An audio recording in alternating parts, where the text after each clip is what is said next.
Reinará um rei com justiça e dominarão os príncipes segundo o juízo, e será aquele varão como um esconderijo contra o vento, e como um refúgio contra a tempestade, e como ribeiros de água em lugares secos, e como a sombra de uma grande rocha em terra sedenta. E os olhos dos que veem não olharão para trás, e os ouvidos dos que ouvem estarão atentos. E o coração dos imprudentes estenderá a sabedoria, e a língua dos gagos estará pronta para falar distintamente. Então, o capítulo 32 de Isaías começa falando sobre um rei futuro, sobre um rei que reinaria Jerusalém, e nós sabemos que esse mesmo rei reinará no futuro todas as nações com justiça. E com este rei que é Jesus, né, se a gente for lá para Isaías 33, 17, a gente vai ver que vai haver uma profecia dizendo: os teus olhos verão o rei na sua formosura, e verão a terra que está longe. Então, este rei que Isaías profetiza como rei futuro, que reina com justiça, é Jesus. Então a gente conhece Jesus como rei, como sacerdote, a gente conhece Jesus como guerreiro, e aqui a profecia revela Jesus como um futuro rei que reina com justiça. E esse rei, Jesus, vai reinar e vai governar com servos, né? Pessoas que governarão debaixo da sua autoridade. E estes príncipes, eles governam com juízo, com justiça, semelhante ao seu rei.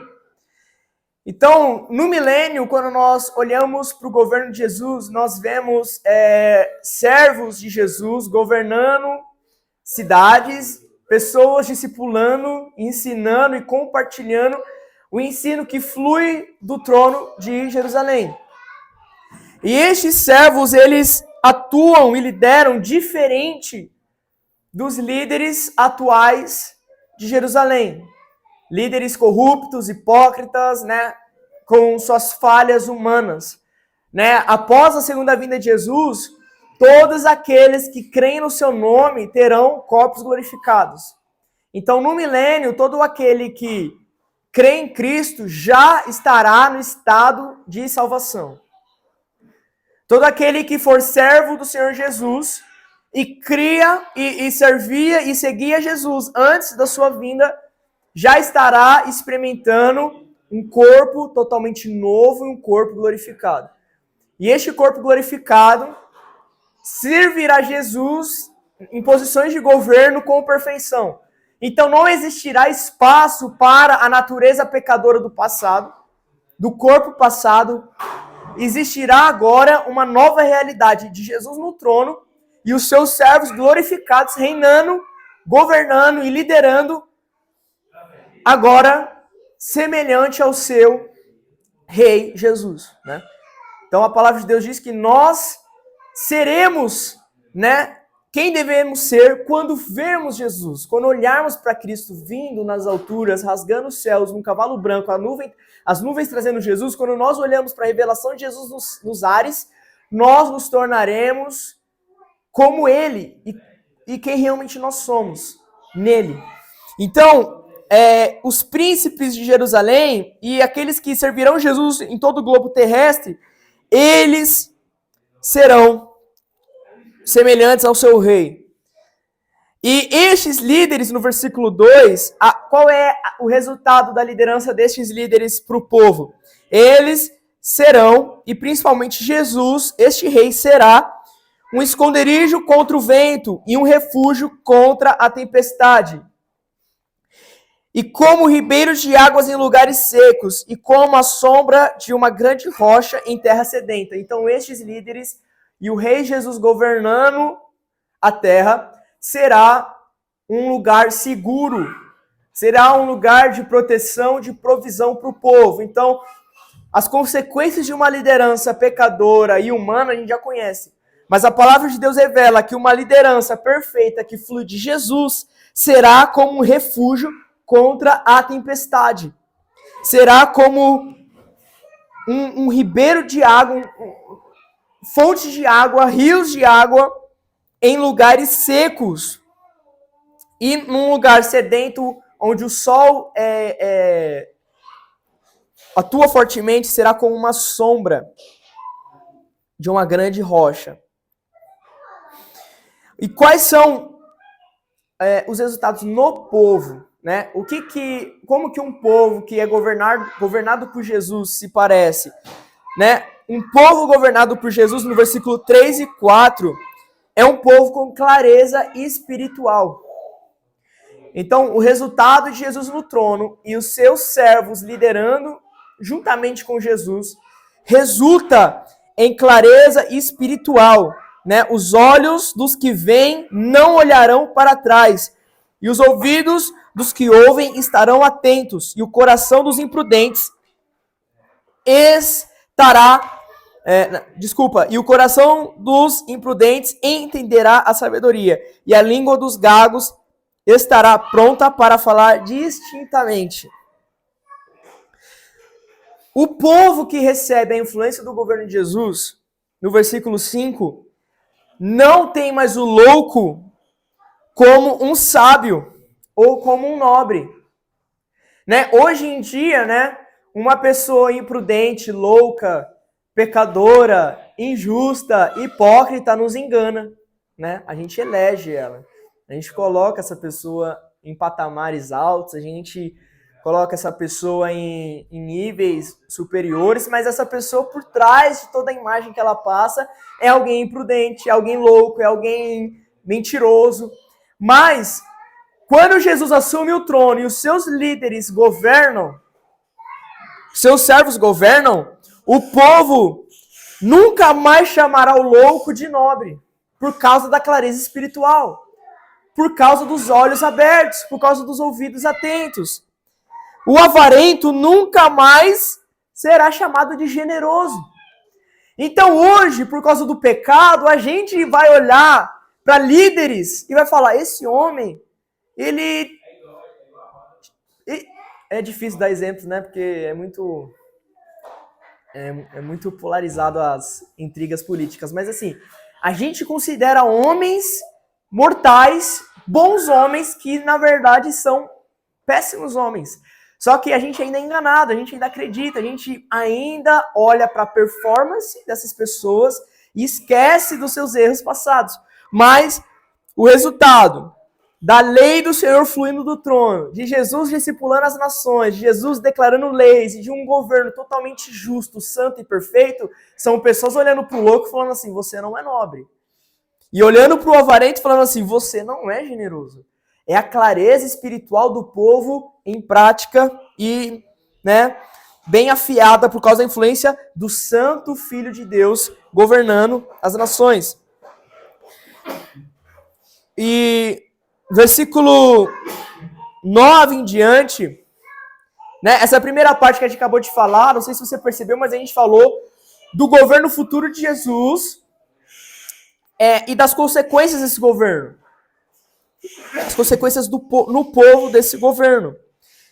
A palavra de Deus diz que o dia do Senhor será contra o soberbo, contra o arrogante. Então não haverá espaço na sociedade atual, onde Jesus é rei, para pessoas soberbas, arrogantes, que elevam a si mesmas além do que são, pessoas desumildes.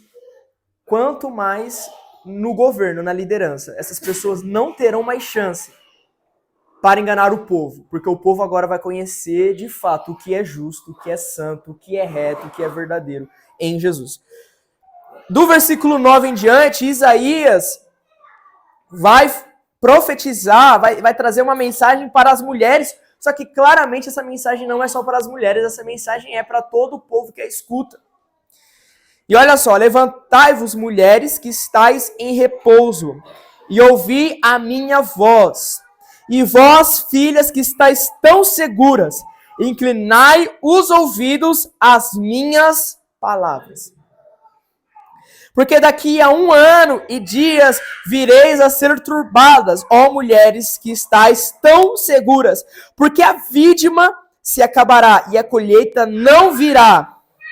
Tremei, mulheres que estáis em repouso, e turbai-vos, vós que estáis tão seguras. Despivo-vos e ponde-vos nuas, e cingi com panos de saco os vossos lombos.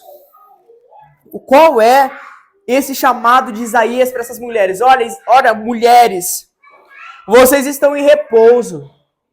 Vocês estão confiando no tratado, na aliança que os líderes de Jerusalém fizeram com os líderes da Síria. Mas olha, toma cuidado, porque esse tempo de paz está prestes a acabar. Historicamente, Isaías dá uma data, né? 1 ano e dias, né? Depois de 1 ano e alguns dias futuros, isso acabaria, de fato, isso aconteceu na história. Mas profeticamente falando, lembrando sempre que toda profecia tem um cumprimento parcial. Até no texto de Mateus 24 que a gente está na série de mensagens, Jesus fala: não se passará essa geração até que todas essas coisas aconteçam. E de fato, historicamente, tudo que Jesus falou aconteceu em partes, né, de inimigos invadindo, destruindo e enfim. Mas existem pontos da história, da narrativa profética, que a gente não vê se cumprindo na história, que está reservado para o fim. E a gente entende que Isaías está profetizando não só para aquele tempo, mas para todos os cristãos, principalmente para aqueles que estão perto do fim dos tempos, dizendo: olha, vocês que estão em repouso, vocês que estão seguros, tremam e se arrependam. 1 Tessalonicenses 5,3. Olha só o que Paulo vai falar em 1 Tessalonicenses 5,3. Pois que, quando disserem a paz e segurança, então lhes sobrevirá repentina destruição, com as dores de parto, aquela que está grávida, e de modo nenhum escaparão. Olha o que Paulo fala. Quando você ouvir paz e segurança, repentina destruição virá sobre vocês. Quando você ouve alguém falando: olha, eu vejo tempo de paz e prosperidade para os próximos dias, provavelmente essa pessoa está profetizando segundo o seu coração. Provavelmente essa pessoa está profetizando positivamente, de acordo com a sua vontade para os próximos dias, porque a vontade de Deus para os próximos dias a gente conhece. E a gente sabe que quando a gente esperar e ouvir falar paz e segurança, repentina, o que é repentina? Em um tempo não esperado, destruição virá sobre nós. E é isso que o profeta Isaías está falando aqui para essas mulheres. Elas estavam achando que iam continuar podendo comprar, gastar o salário dos maridos aqui nesse contexto, viver seus luxos, porque os líderes de Israel tinham acabado de fazer um acordo com a Assíria.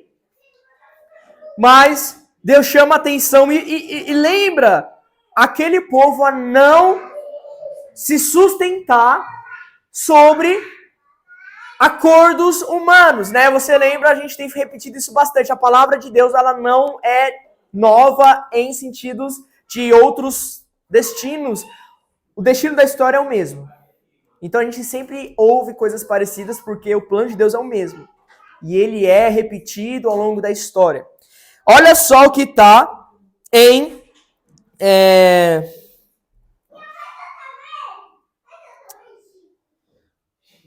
Deixa eu ver...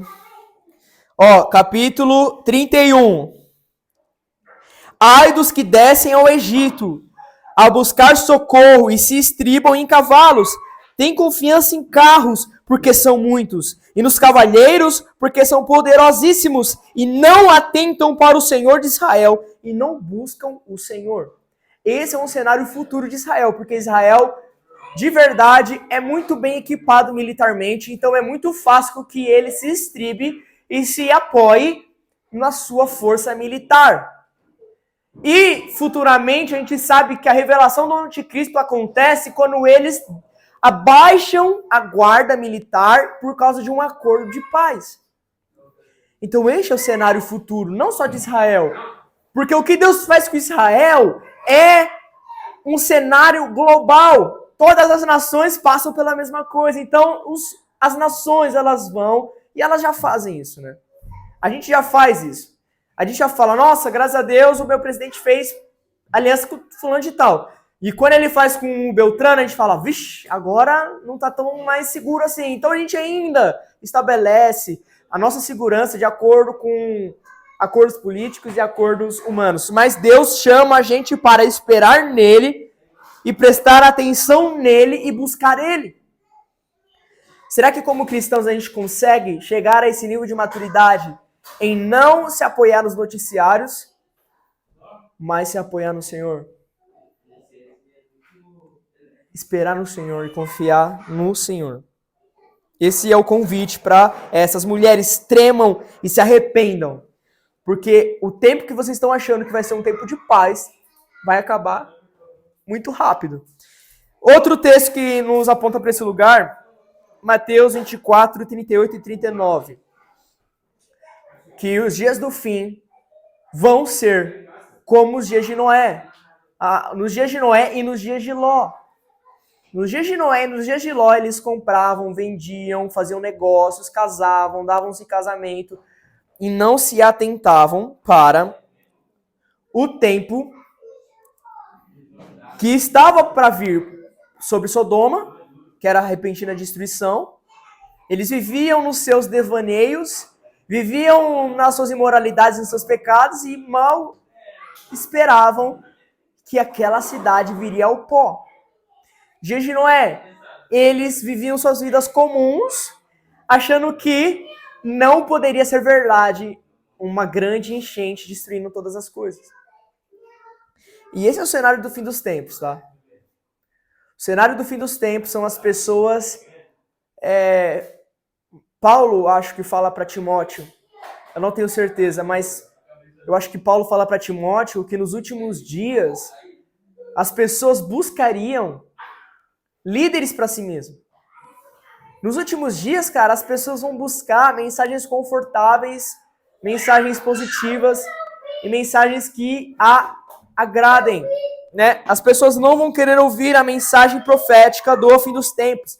Elas vão querer ouvir paz, paz e segurança. E aí Deus vai descrever, Deus vai mandar Isaías descrever um cenário.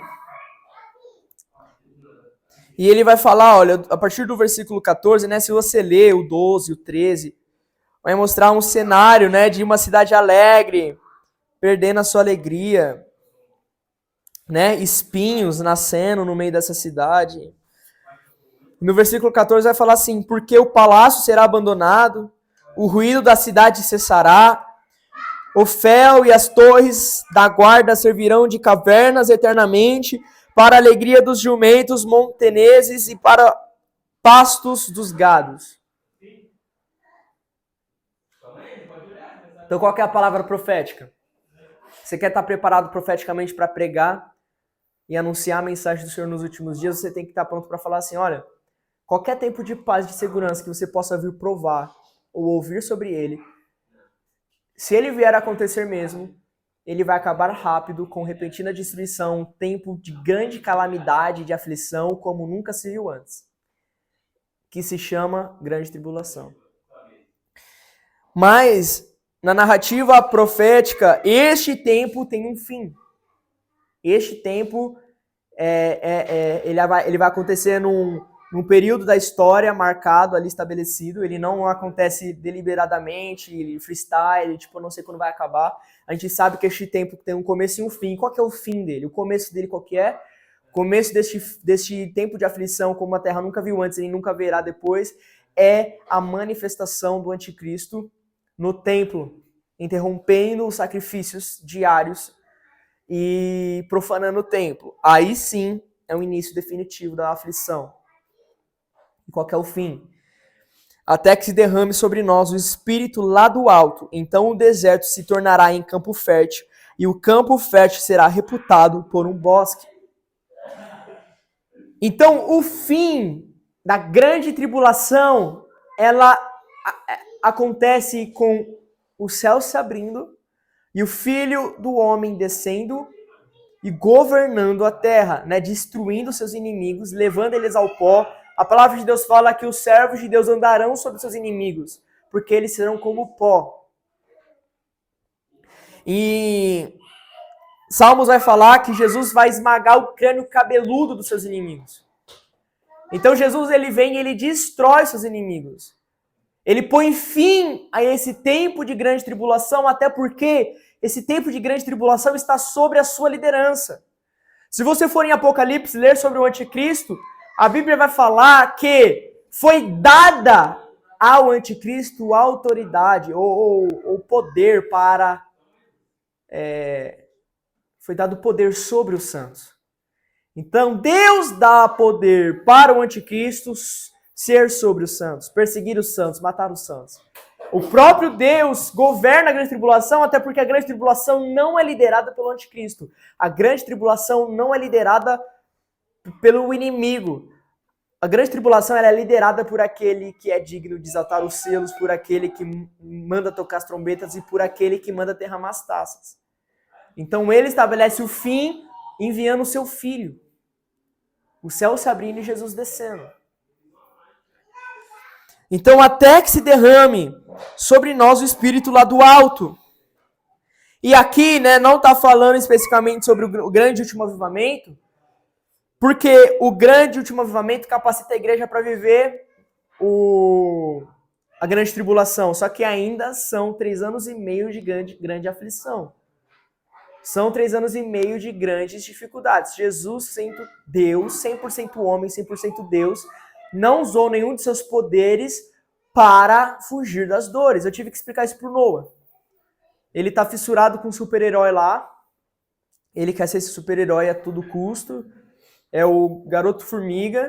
E aí, tipo assim, o Zion, cara, ele caiu recentemente num formigueiro. E aí as formigas subiu nele muito rápido, a Bianca batendo nele e eu matando as formigas, jogando água, salvamos o Zion. E aí o Noah, quando a gente olha pro lado, o Noah tá no chão, falando assim, me pica também, porque ele viu no filme que a formiga pica a criança e a criança vira o herói. A gente falou assim, nossa, o Zion tá sendo picado pela formiga, eu também quero, porque ele queria ser um super-herói a todo custo. E ele jura que ele foi picado, né? E ele é o Garoto Formiga. E aí, falando de Jesus, cara, eu tive que explicar para ele que Jesus, tendo todos os poderes do mundo, não usou na cruz. Não, papai, mas ele perdeu? Não, ele não perdeu, ele tinha. Não, papai, mas ele perdeu quando estava na cruz? Jesus, ele ficou fraco? Não, Jesus na cruz era poderoso o suficiente para descer da cruz, mas passou por todas as aflições que ele tinha que passar na terra. Jesus não usou nenhum de seus atributos, nenhum de seus poderes para não sentir dor ou para passar as 6 horas na cruz de maneira mais agradável. Então, na grande tribulação, meu amigo, o avivamento não vai tirar a dor. O avivamento não vai tirar a aflição. O avivamento não vai fazer você passar como um fantasma pela perseguição. E quando cortar o seu cartão de crédito, ou seja lá o que o anticristo for fazer com a nossa vida financeira por sermos cristãos, o Espírito Santo não vai falar assim, agora você vai viver por alguns minutos como anjo, tá? Seu intestino não vai sentir fome, seu corpo não vai sentir as consequências. Não, cara, meu amigo, você vai passar por todas as aflições. Mas o grande último avivamento vai nos trazer força e vigor espiritual para não deixarmos Jesus na dificuldade. É tipo o que os apóstolos viveram, né? Eles pregavam o evangelho, eles eram levados ao sinédrio, eram ameaçados, mas falavam assim, cara, que maneiro, você viu, a gente foi ameaçado por causa de Jesus. E foi tipo Estevão morrendo apedrejado, ele olhando para o céu e vendo o céu aberto. É uma grande glória do Espírito sobre o seu povo, gerando capacidade para passar esses tempos de grande aflição. Mas se prepara, você ainda vai ser humano e você ainda vai ser cometido por todas as aflições, por causa do nome de Jesus.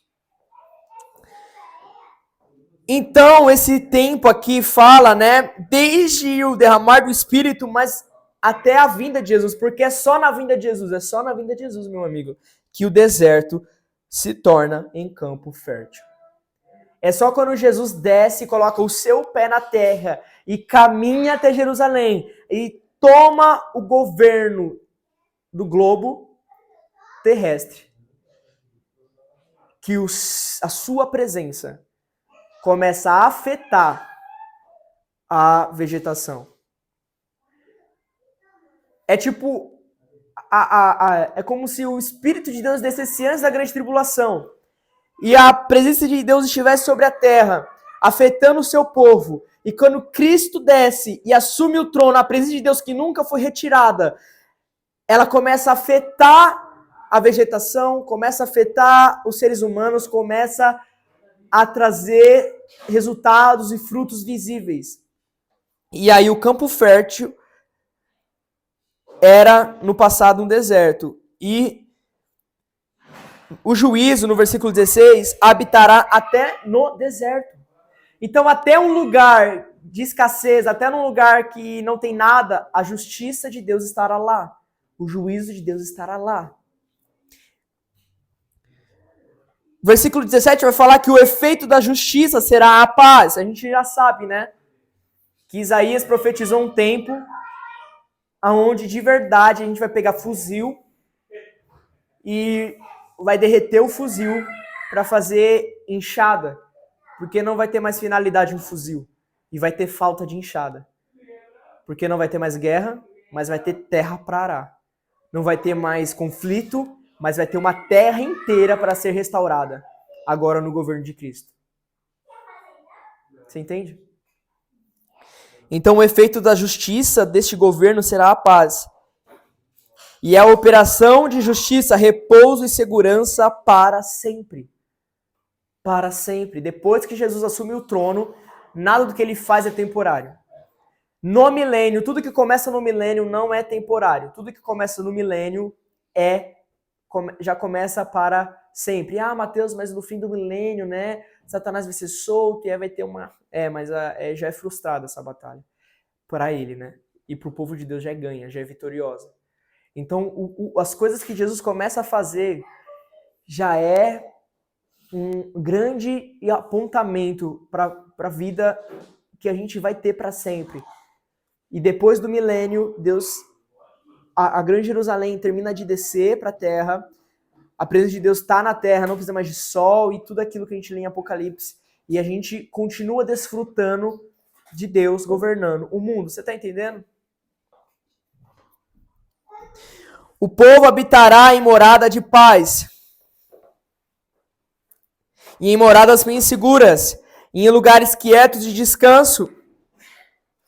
Então, a profecia se encerra no capítulo 32, com o resultado do governo de Jesus, de paz, segurança e descanso. Amém? No capítulo 33, a profecia ela é contra a Assíria, trazendo uma palavra de certeza contra aquela nação que age traiçoeiramente contra o povo de Deus. Isaías vai orar do capítulo 2 em diante, dizendo: Senhor, tem misericórdia de nós, por ti temos esperado, sê tu o nosso braço cada manhã, como também a nossa salvação em tempos de tribulação. Cara, ao mesmo tempo que um povo vai estar confiando nos carros, cavalos, armamentos, exército e governos, vai existir um povo que vai estar afiado na palavra de Deus, orando a palavra de Deus e aguardando do Senhor aquilo que só Ele pode fazer. Então a oração de Isaías representa a oração de um povo vigilante e atento. Então vamos lá, vai ter um lado dizendo assim, cara, o nosso presidente vai conseguir. Não, calma, não, tudo isso aí que aquele profeta tá falando, não, relaxa, pô. As decisões recentes do governo apontam para outra coisa, vai ter paz, olha só o acordo aqui com o inimigo, tá tudo bem. Mas vai ter um povo orando, Senhor, tem misericórdia de nós. Você lembra o áudio que eu mandei no grupo? Incentivando você a orar a Bíblia e orar os tempos futuros? Porque a gente pouco faz isso. Cara, a gente vai estar assim, Senhor, tem misericórdia de nós. Por ti temos esperado. Vai ser a oração de um povo que vai estar aguardando de Jesus as respostas que ele precisa. Vai ser um povo que vai estar vendo o futuro, cara, grande tribulação, guerra e grande aflição, perseguição. Mas eu espero no Senhor. E eu espero a sua vinda. E eu espero, Pai, o seu Filho para dar fim a tudo isso. Por ti temos esperado. Sê tu o nosso braço cada manhã, como também a nossa salvação em tempos de tribulação. Essa também é uma oração perfeita. Durante a grande tribulação. Um povo que durante 3 anos e meio vai poder dizer, Senhor, o Senhor é o nosso braço a cada manhã. Todos os dias é você que nos sustenta. Todos os dias é você que nos dá força. E em ti nós temos esperado. Este é o clamor de um povo que espera por Jesus no tempo de grande tribulação. E eu preciso que você se veja nesse tempo. Eu preciso que você se encontre nesse lugar. Porque como igreja não há espaço para palavras que te façam voltar para sua casa leve e confortável para assistir Fantástico comendo macarrão, achando que a sua semana será uma semana cheia de vitória. Meu amigo, a sua vitória está no sepulcro vazio, na cruz vazia e num futuro certo de uma salvação em Jesus. Essa é a sua vitória. O resto, você trabalha, você conquista, você se esforça, você sabe que tem um Deus sim que te abençoa, um Deus sim que te dá sabedoria, um Deus sim que te fala, ó, vai por aqui, não por ali. Você tem um amigo, você tem um Deus Pai, mas a sua vitória não está em nenhuma promessa humana de conquista terrena, mas está no fim dos tempos, você saber que mesmo com um governante ímpio, perverso, que é o próprio anticristo, fazendo sinais e maravilhas, enganando muitos e perseguindo os santos, a sua vitória está no fim da grande tribulação, quando Cristo desce do alto, o Espírito de Deus é derramado plenamente, a terra é afetada, a agricultura é afetada, a política é afetada, o entretenimento é afetado.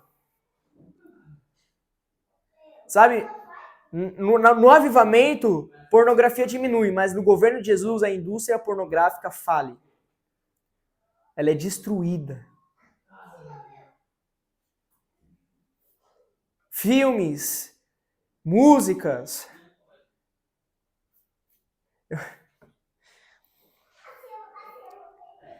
Você é livre para ouvir o que você quiser. Tem muita música que você ouve, irmão, que não vai tocar mais no milênio. Principalmente as em inglês, que você não sabe o que fala, mas gosta da batida, tá lá. Isso aí não é pecado não, tá? Continua ouvindo, continua fazendo seus exercícios na academia. Só que quando você acessar a sua playlist, não vai ter mais.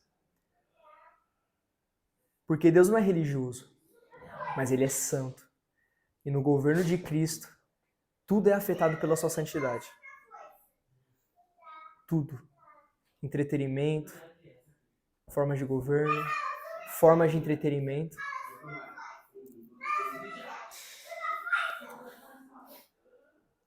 E aí, Isaías, em sua oração, ele olha para um tempo futuro onde fala, né? Antes disso, desculpa, versículo 4, se você quiser anotar, Zacarias 14, é a mesma coisa, o mesmo futuro do povo de Deus despojando os seus inimigos. É tipo o jogo virando para o povo de Deus que espera em Deus e que confia no Senhor. em vez dos inimigos despojando Israel, é Israel despojando seus inimigos por causa do Senhor no meio deles. O Senhor é exaltado, pois habita nas alturas, encheu a Sião de retidão e de justiça. De novo, Isaías olha para o futuro. Um futuro, no versículo 6, que diz, haverá estabilidade nos seus tempos. Meu amigo, eu sei que o seu corpo agora não expressa a alegria da sua alma e do seu espírito em ouvir isso, mas presta bastante atenção. E haverá estabilidade nos seus tempos, abundância de salvação, sabedoria e ciência, e o temor do Senhor será o seu tesouro. Nos dias do Senhor, no dia do Senhor, o povo de Deus haverá clareza do plano de batalha e do plano de Deus para o futuro. Você está ouvindo agora o que eu estou falando? Não sei quantos por cento você está digerindo. Essa é a verdade. A gente não sabe o quanto você está crendo, o quanto você está absorvendo, o quanto você só está ouvindo, vai para sua casa e não lembra de nada, o quanto você vai para casa, lê de novo e aprende. Mas nos dias do Senhor haverá estabilidade e abundância de salvação, sabedoria e ciência. Então, o conhecimento de Deus não será encontrado aos poucos, mas de forma abundante. E diferente do cenário de guerra, onde a gente encontra vários corpos, nós não vamos encontrar no dia do Senhor abundância de corpos de judeus mortos, mas nós encontraremos abundância de salvação. E o temor do Senhor será o nosso tesouro, cara. Naquele dia, o que terá realmente valor será que Deus nos vê e que Deus valoriza cada passo de fidelidade, de obediência, por mais simples que a gente ache que ele seja. Sabe quando você fala assim, nossa, eu orei e ninguém viu? Será que isso tem valor realmente? Nossa, eu acabei de ler a Bíblia, ninguém viu. Será que compensa eu postar um history para realmente ter um valor agregado a essa minha leitura bíblica? Cara, naquele dia, o nosso tesouro será saber que Deus contemplou os nossos pequenos passos de fidelidade e de obediência. Naquele dia, o nosso tesouro será a plena revelação do conhecimento de Deus sobre todos. Naquele dia, o nosso tesouro será a abundância da glória de Deus e da graça de Deus sobre o povo. Ao mesmo tempo que haverá um povo provando desse tesouro pelo Espírito de Deus, haverá um povo, no versículo 7, que são os embaixadores e os mensageiros que voltam chorando da Assíria. Por que eles voltam chorando da Síria? Porque eles voltam sem sucesso na reconstrução da aliança com a Síria, porque essa aliança será quebrada. Amém? Se você não a gente está numa aula, eu sei que eu estou falando discorridamente, mas se você não estiver entendendo, cara, você precisa perguntar. Depois o editor corta. Mas você precisa perguntar. Se você não está entendendo, você precisa falar. Os mensageiros, os embaixadores, as pessoas de alto patente daquele tempo futuro, eles irão chorar, retornando da Síria sem sucesso em restabelecer uma aliança quebrada. Aquilo que Isaías profetizou para as mulheres, dizendo, olha, o tempo de paz e de repouso de vocês vai acabar, chega, tá? O tempo que o profeta fala que vai vir, chega. Nos últimos dias, eu gosto muito do movimento profético, acho maravilhoso. Mas nos últimos dias, a maior evidência de um profeta não será a precisão em falar coisas ocultas na vida de alguém, mas será a precisão em falar pela Bíblia o que vai acontecer no futuro. E os profetas vão falar que as alianças vão chegar ao fim. O povo não vai acreditar. Mas esse tempo chega e os embaixadores e os mensageiros voltam chorando, porque não encontram sucesso nas suas tentativas diplomáticas de paz e segurança. Tem outro capítulo que a gente passou também que mostra homens de barco indo e vindo tentando, mas não conseguem estabelecer, porque o próprio Deus vai colocar no coração do anticristo de descer do norte e fazer guerra com o seu povo.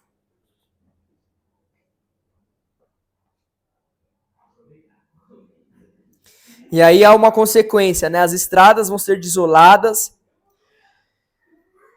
vai ser cessada os que passam pelas veredas, porque eles romperam a aliança, desprezaram a cidade e nenhum homem eles estimam mais. Não adianta ninguém chegar falando assim, não, eu sou judeu, a gente tinha uma aliança. Eles não vão estimar mais nenhum deles, eles não vão ter mais nada com eles. Vai ter uma aliança quebrada e guerra declarada. Então, cara, a grande tribulação é esse período misto de um povo de Deus vivendo um tempo glorioso de segurança no futuro em Deus e no governo de Jesus e outro povo totalmente perdido com frustrações daquilo que ele tentou conquistar com o próprio braço. O Senhor, no versículo 10, ele fala assim, me levantarei. No versículo 3, fala que ele será exaltado. Tudo isso revela Deus intervindo na história. Isso tudo é Deus se levantando do seu trono para mudar o curso da história. Colocar a sua vontade em ação. Em continuar conduzindo a história conforme ele quer. Agora me levantarei, versículo 10, diz o Senhor. Agora me levantarei a mim mesmo, agora serei exaltado. E aí Deus vai começar a falar que o povo assírio vai ser queimado, destruído, como a palha. Versículo 12 vai fazer referência ao capítulo 37, versículo 36, onde diz que 185 mil soldados assírios serão mortos no seu arraial. Meu amigo, conforme a gente vai estudando a profecia bíblica, a gente tem que se tornar cada vez mais familiarizado com o plano de Deus. Olha o que Deus vai fazer. Deus, ele coloca no coração dos assírios para crescer contra o seu povo do norte. Mas ele é o mesmo Deus que se levanta, põe um fim a um povo, do versículo 1, capítulo 33, que age perfidamente, ou seja, traiçoeiramente. É um Deus que se levanta, coloca fim a este povo e destrói no seu arraial, de um dia ao outro, 185 mil guerreiros assírios.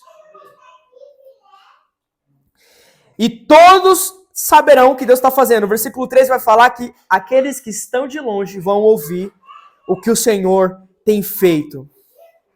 E versículo 14, os pecadores de Sião ficarão assombrados. O tremor surpreendeu os hipócritas. Quem são os hipócritas? Aqueles que conhecem a palavra, mas não praticam. Meu amigo, no dia do Senhor, aqueles que conhecem a palavra e prestam atenção para você não ser um hipócrita, porque quando a gente ouve Mateus 25, a gente fala, as virgens, eu sou prudente, eu estou na zela esperança, glória a Deus, eu oro, eu jejuo, eu espero a vida de Jesus. E quando a gente vê, nada disso importa de verdade, porque alguns meses passam e a gente tá igualzinho às imprudentes. Então toma cuidado, porque aquele que conhece a palavra, mas não põe em obra, não pratica, e ao longo da história, muitos homens bem intencionados sabem a vontade de Deus, mas não praticam a vontade de Deus, estes vão tremer e vão ficar assombrados, porque eles vão ver que Deus está fazendo o que ele disse que ia fazer. Vigia, meu irmão. Não adianta nada estar aqui numa igreja que fala que espera a volta de Jesus, que ensina sobre a volta de Jesus, se você não pratica. A palavra de Deus está repleta de exemplos de pessoas assim. Sino que ressoa, sepulcro caiado, uma voz bonita, harmoniosa, de uma canção de amor que não é posta em prática. Cuidado. Você não é diferente das gerações passadas, você é pecador igual. Mas Deus, ele está chamando a nossa atenção. Deus, ele está falando através da sua palavra. Deus, ele está nos convidando. E naquele dia de prestação de contas, você pode dar desculpa para quem for, para o seu discipulador, para o seu pastor, para quem está lá ensinando a Bíblia para você, mas para Deus, a única coisa que vai ter no seu coração é tremor e assombro. Então pratica a palavra de Deus. Ora a palavra de Deus. Se você não está indo na sua casa, presta atenção, primeiro passo do ser humano é passar por um sentimento de preguiça. Quando eu falar isso, você vai sentir preguiça. Depois você precisa se arrepender. Primeiro passo é preguiça que você vai sentir. Segundo passo, você precisa ir para o arrependimento. Se você não chega na sua casa e faz igual a irmã madura, Rena, que estuda de novo a palavra de Deus, dificilmente, meu amigo, você vai ser afiado na palavra profética. A gente precisa se debruçar na palavra de Deus. Não é à toa que o conselho bíblico é medita na lei de Deus de dia e de noite. Não é medita na lei de Deus enquanto alguém fala ela para você. Medita na lei de Deus de dia e de noite. Ensina a palavra de Deus ao se levantar, ao sentar para almoçar, ao se deitar.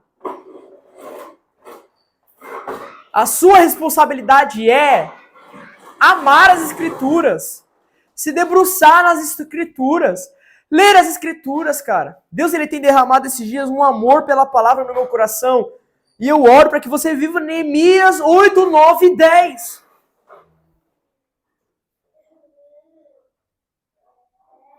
Porque avivamento não começa na hora do louvor. Avivamento não começa quando o instrumentista sente que é hora de aumentar, sabe, João? O volume, sabe? Ele sabe explicar melhor do que eu qual que é esse fenômeno. Que a banda começa ela se olha e aí começa mais alto e a igreja começa a cantar, pular, só que aí depois de 10 minutos a igreja tá como? Cansada. Os instrumentos param, diminuem. Avivamento não começa nesse pico de louvor. Avivamento não começa com arrepio. Avivamento começa... O avivamento que eu mais gosto, porque eu li uma vez que é avivamento e eu nunca tinha ouvido que era avivamento. É o da reforma. Eu li um documento uma vez tratando a reforma como um grande avivamento da palavra de Deus. E aquilo tocou meu coração. Porque Deus abriu os olhos daqueles homens para a Bíblia.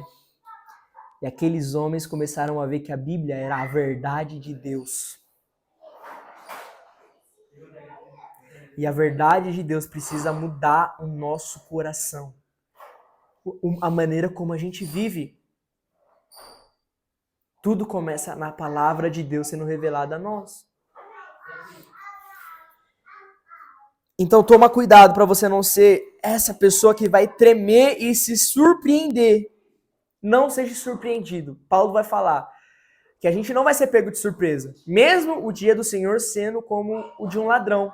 Porque nós não vamos estar dormindo. Nós estamos acordados e sóbrios.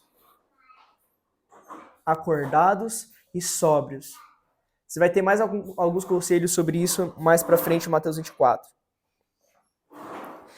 E aí, Isaías vê o dia do Senhor, né? E aí ele faz uma pergunta.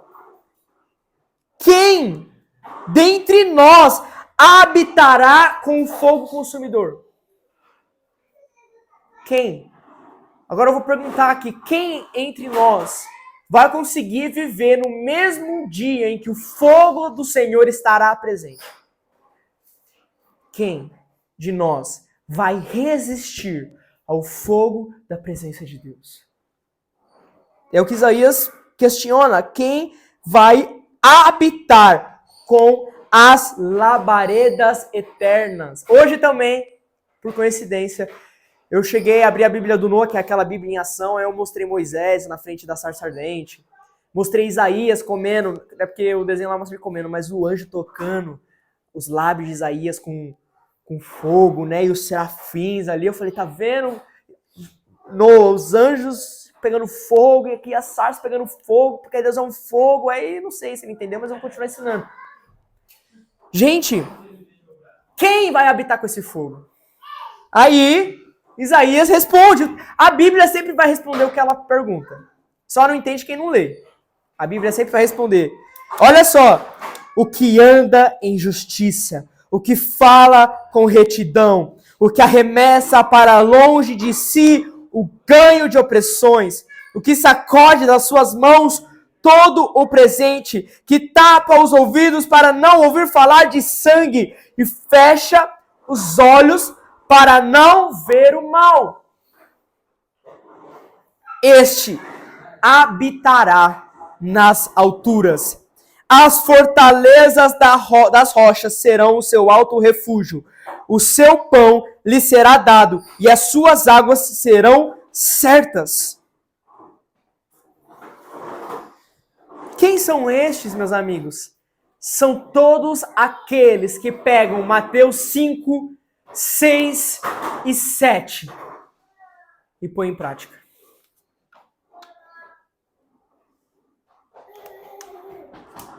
Você quer habitar com o fogo eterno? Você quer habitar com as labaredas eternas, com o fogo consumidor de Deus? Você não quer ser destruído naquele dia? Então leia Mateus 5, 6 e 7 e aprenda a viver a cosmovisão de Jesus. Não é a cosmovisão do cara X, do cara Y, do pastor X, do ministério Y, do ministério X. É a cosmovisão do próprio Deus revelada em Mateus 5, 6 e 7. Você sabe o que tem em Mateus 5, 6 e 7? Cara, eu tenho medo, porque eu tenho um comentário do Martin Lloyd Jones maior do que minha Bíblia, só sobre o Sermão do Monte. Me dá pavor, não sei nem porque eu comprei. Eu olho ele assim, eu falo, como esse cara conseguiu desenrolar tanta coisa a partir disso? Porque é profundo o modo como Deus quer que os seus vivam. E ele ainda fala, sede perfeito, como é perfeito o seu Pai que está nos céus. Ai, mas Deus não exige tanto de mim. Ah, mas Deus não quer tanto de mim. Meu amigo, Deus compreende a sua fraqueza. Deus, ele sabe o processo de santificação, mas Deus, ele quer para você um modo de viver que se assemelhe ao dele. Seja perfeito como seu Pai que está nos céus é perfeito. Porque os teus olhos, qual que é a recompensa? Qual que é a recompensa de ser justo? Qual que é a recompensa de se lavar no sangue do Cordeiro todos os dias? Qual que é a recompensa de andar no caminho da retidão e do arrependimento? Os seus olhos verão o Rei na sua formosura e verão a terra que está longe. Então, se você ainda tem uma boca que fala de forma arrogante, se você ainda é presunçoso, desumilde, vê a necessidade do próximo e não se compadece, ama a atenção do público que te rodeia, todas essas coisas, deixa o Espírito Santo falar com você. Você está aqui para o Espírito Santo ministrar no seu coração. Se arrependa. Por quê? Porque a recompensa daqueles que são lavados pela palavra de Deus é ver o Senhor, o Rei, na sua formosura. Mateus 5,8. Bem-aventurado os que são limpos de coração, porque eles verão a Deus. Tem recompensa maior do que ver a Deus? Tem recompensa maior do que naquele dia ele se revelar a nós? Você lembra que vai ter um tempo onde Deus vai causar cegueira, né? O povo vai abrir a Bíblia. Cara, lê pra mim, eu não tô entendendo nada. Aí a pessoa vai ler e fala, mano, eu não sei ler. Aí dá pra outra, mano, eu não tem revelação nenhuma, não tô entendendo nada. O livro aberto sem revelação é muito triste. Mas os olhos dos que são justos verão a Deus. O último convite que eu queria te atentar é: olha para Sião, a cidade das nossas solenidades. Os teus olhos verão a Jerusalém, habitação quieta, tenda que não será derribada, cujas estacas nunca serão arrancadas, e das suas cordas nenhuma se quebrará. Mas o Senhor ali nos será grandioso, lugar de rios e correntes largas. Salmos 46, 4. barco nenhum de remo passará por eles, nenhum navio grande navegará por eles, ou seja, o cerco do anticristo não terá sucesso contra o povo de Deus naquele dia. Por quê? Versículo 22. Porque o Senhor é o nosso juiz, o Senhor é o nosso legislador, o Senhor é o nosso rei, Ele nos salvará.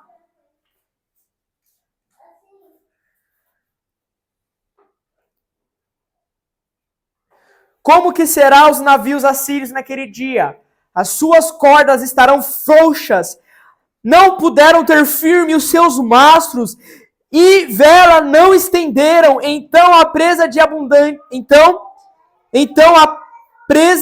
abundante despojo se repartirá, e até os coxos, repito, até os coxos roubarão a presa. Cara, naquele dia, os navios assírios que cercam Jerusalém não terão sucesso na sua invasão.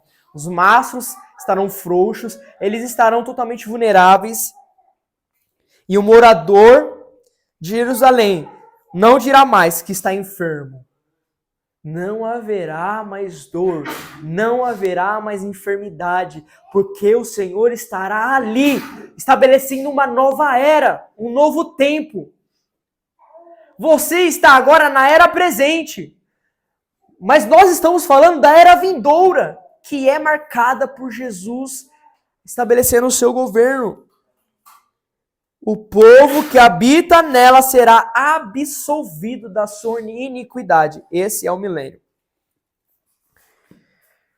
Deus, eu te peço que não seja pela expressão de muitas palavras ou pelo meu esforço, mas que pelo seu Espírito Santo haja uma paixão pela sua palavra, uma paixão pelas escrituras. Eu oro para que eles sejam banhados pela sua palavra. Eu oro para que o entendimento deles seja aberto para as suas escrituras. Eu oro pelo Espírito que revela a sua palavra neles, que traz a memória, que ensina. Deus, traz revelação da sua palavra. No nome de Jesus, traz luz, clareza para a sua palavra. Deus, eu oro para que eles sejam preparados para o fim dos tempos, preparados profeticamente. Eu oro por um interesse divino nascendo no coração deles, para ler a palavra de Deus e entendê-la, no nome de Jesus. Eu oro, Pai, para que o Senhor faça isso, Senhor. Eu oro para que o esforço do ensino tenha o seu resultado no agir do Espírito no coração. Amém. Amém.